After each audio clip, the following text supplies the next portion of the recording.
नमस्कार आप सभी को। आप देख रहे हैं ताराचंद क्लासेस। आज की वीडियो में हम पढ़ेंगे संविधान में मूल अधिकार या मौलिक अधिकार। ये एक ऐसा टॉपिक है जो कि बहुत ही ज़्यादा इजी भी है और एग्ज़ाम में कई बार आता भी है और फ्री के मार्क्स हमें मिलते हैं, क्योंकि ये बहुत इजी टॉपिक है। हम इसको पहले भी कई बार पढ़ चुके हैं। 11वीं क्लास में आपने मौलिक अधिकार पढ़ा होगा, जो आपकी संविधान की पहली किताब थी, उसका दूसरा चैप्टर रह गया, ठीक है। और वही सारे पॉइंट ऑफ व्यू जो हमें इस बार भी पढ़ने हैं।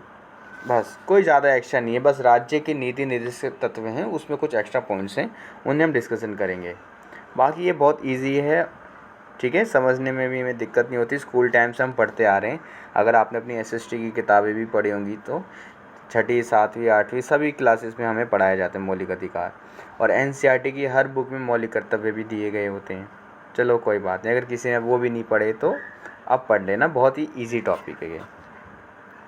संविधान में मूल अधिकार, ये हमारे भारतीय संविधान के भाग 3 में दे रखे हैं, ठीक है। 12 से 35 तक।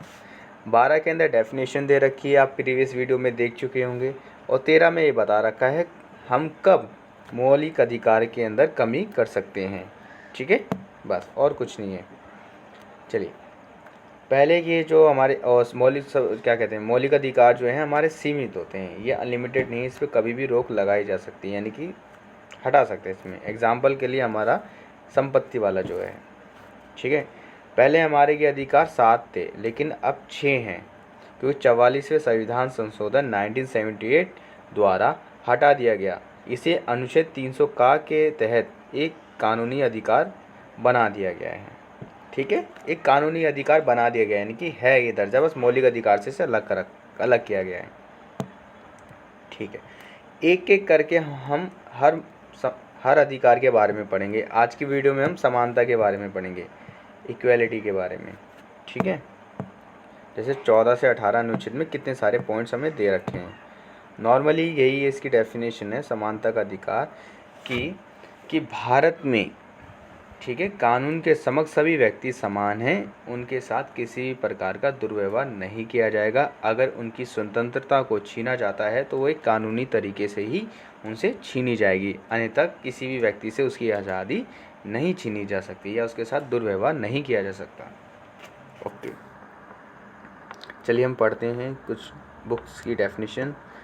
अनुच्छेद 14, ये 2 डेफिनेशन हैं, ये भी हैं, जो आपको अच्छे लगे वो पढ़ लेना। चलो, लेकिन ये जो आर्टिकल्स है ना 14 से 18 के, जो पॉइंट्स दे रखे हैं, जैसे 14 में बोल रखे कानून के समक्ष समानता का संरक्षण की बात करी, यानी कि कानून के समक्ष सभी व्यक्ति समान है, कोई बड़ा या छोटा नहीं है।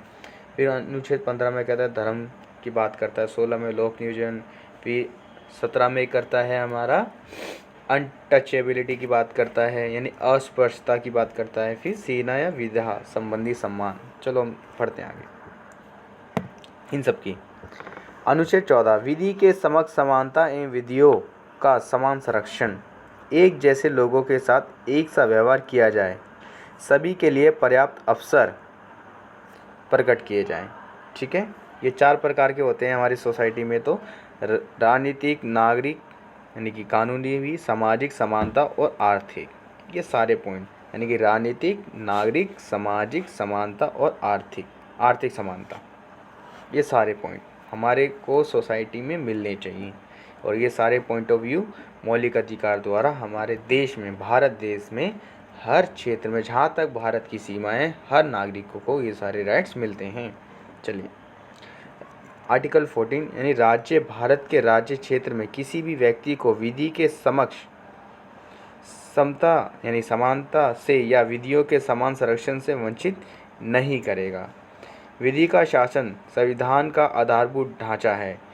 इसके 368 अनुच्छेद के तहत संशोधित नहीं किया जा सकता, यानी कि इसके अंदर समानता के अंदर किसी प्रकार का संशोधन नहीं किया जा सकता। ये सारी बात बोल दी गई है भाई साहब, ठीक है। और संविधान में संशोधन करने के लिए जो आर्टिकल का यूज़ करते हैं उसको हम 368 ही बोलते हैं, ठीक है। 368 द्वारा ही संविधान में संशोधन किया जा सकता है, जब प्रस्ताव वगैरह बिल आते हैं तब। लेकिन समानता के अंदर आप चेंजेस नहीं कर सकते हैं, क्योंकि हमारे कॉन्स्टिट्यूशन की बेसिक स्ट्रक्चर की बात करता है।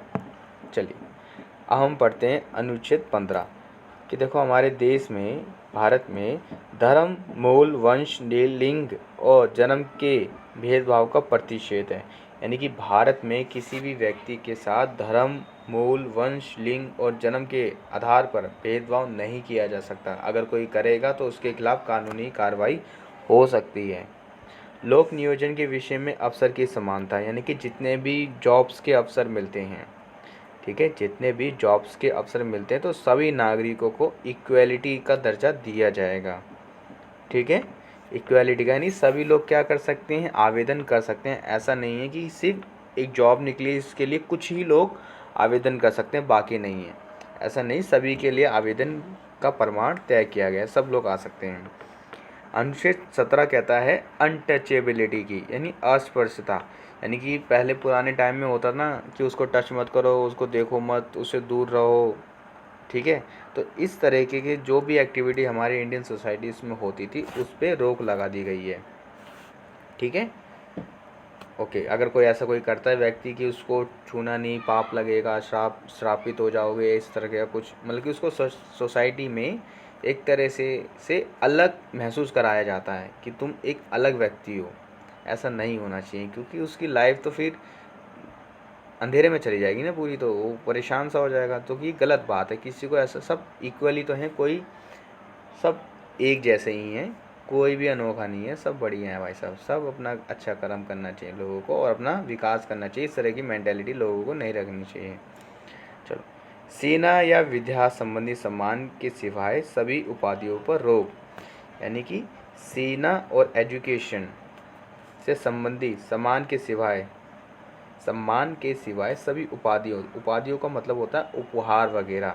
सिर्फ आर्मी और एजुकेशन के अलावा हमारे भारत के नागरिक किसी प्रकार का उपहार मिलता है भारत के किसी अन्य देश से, तो उस पर रोक है। उससे राष्ट्रपति से क्या लेनी पड़ेगी, परमिशन लेनी पड़ेगी, अन्यथा वो किसी भी प्रकार का उपहार नहीं ले सकता है, एक्सेप्ट सेना एंड एजुकेशन। वो इसलिए है क्योंकि पुराने टाइम में क्या होता था कि जो विदेशी लोग होते थे हमारे देश के कुछ नागरिकों को ज़्यादा ही उपहार दे देते थे, मतलब कि एक तरह से गलत तरीके से उन लोगों का यूज़ किया जाता था। ठीक है, यानी कि जिन लोगों को वो उपहार वगैरह देते थे उनकी मेंटेलिटी को ये लोग इस तरह बना देते थे कि वो देश के प्रति वफादार नहीं रह पाते, वो उनके वफादार होते हैं, रहते हैं हमारे देश में, लेकिन वफादारी उनकी हो रही होती है और वो जो भी हमारे देश की जानकारी होती है उसका मिसयूज़ करते हैं। इसीलिए इन सब प्रकार की उपाधियों पर रोक लगा दी गई है। आपने बहुत सारी पिक्चर्स में देखा होगा कि बहुत सारे ऐसे लोग होते हैं जो अंग्रेज़ों के आगे पीछे घूम रहे होते हैं और कोई भी इंडिया में, भारत में कोई भी काम हो रहा है उसकी जासूसी कर रहे होते हैं, उनको अंग्रेज़ों को खबर देते हैं और अंग्रेज़ों को उनको पैसा देते रहते हैं। तो इस प्रकार की एक्टिविटीज़ को रोकने के लिए ये पॉइंट इसमें शामिल किया गया था ताकि रोक लगाई जा सके। ठीक है, आई होप आपको समानता का अधिकार समझ आया होगा। ठीक है, अगली क्लास में हम स्वतंत्रता के बारे में पढ़ेंगे, समानता। ठीक है, ये सारे पॉइंट्स हैं, आप नोट कर सकते हो। ओके, चलो ठीक है, मिलेंगे आपसे अब नेक्स्ट वीडियो में। जब तक आप चैनल को सब्सक्राइब करें, लाइक करें और ये सभी बातें नोट करें और अपने नोट्स बनाते रहें। Okay, bye bye, thank you.